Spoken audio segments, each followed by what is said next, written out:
told me 5 years ago that I would be standing here, proudly next to my wife, with my bonus kids, in front of a congregation, I would have laughed out loud. And not just a regular little laugh, but like from the belly guffaw kind of laugh. Because you see, I come from a long line of conservative Southern Baptist preachers, pastors, and missionaries. And being the strong, feminist, social justice fighting, progressive queer woman that I am, it didn't go so well. Church and the people in it became a source of pain and trauma, and religion itself weaponized against my very being. I stopped attending any service when I was 15 and went to church only out of obligation a handful of times until Mel. And when we started dating, I had no idea how involved she was here at ERUF. And if we're being honest, it might have been a little bit of a red flag for me. But when ERUF began meeting back in person, I was already far too in love with her to not support her and be by her side. However, to my surprise, I've found ERUF to be a place of healing and a source of healing for me. A place that feels like a church, but doesn't inflict the same pain and trauma of the church of my past. A congregation full of people who strive to be radically welcoming, accepting, full of love, joy, and centering social justice. It's allowed me to heal and grow and take my own power back, defining what spirituality means for me and my future, instead of allowing my past to define it for me.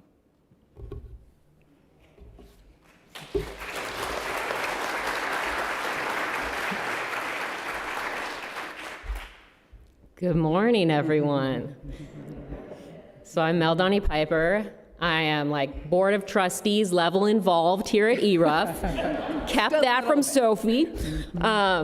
So I'm a proud UU. I'm lifelong. This is the third generation of UU kids, and all they've known is ERUF. They have grown up from the nursery to middle school lock-ins last weekend. And COVID was really the only time in my life that I really took a substantial amount of time away from church. But I did tune in when we were streaming things to a very important day. And that was the day that Reverend Jacqueline was voted in as our next lead minister. Do you all remember that day?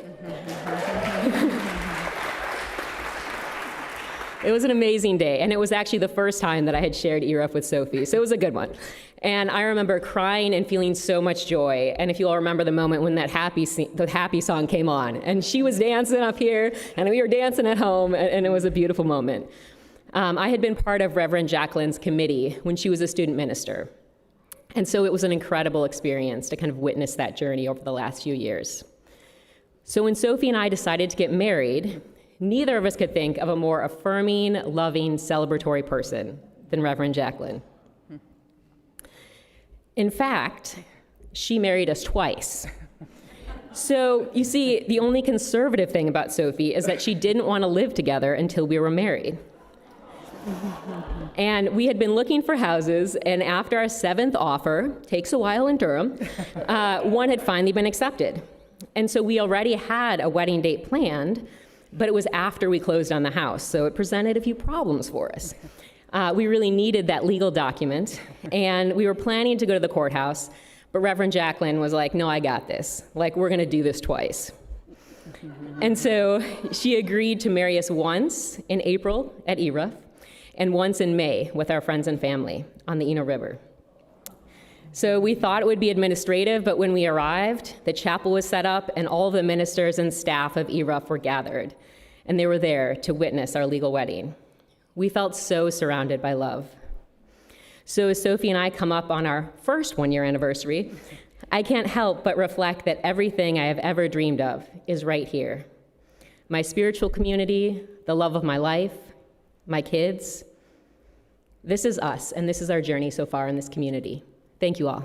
you.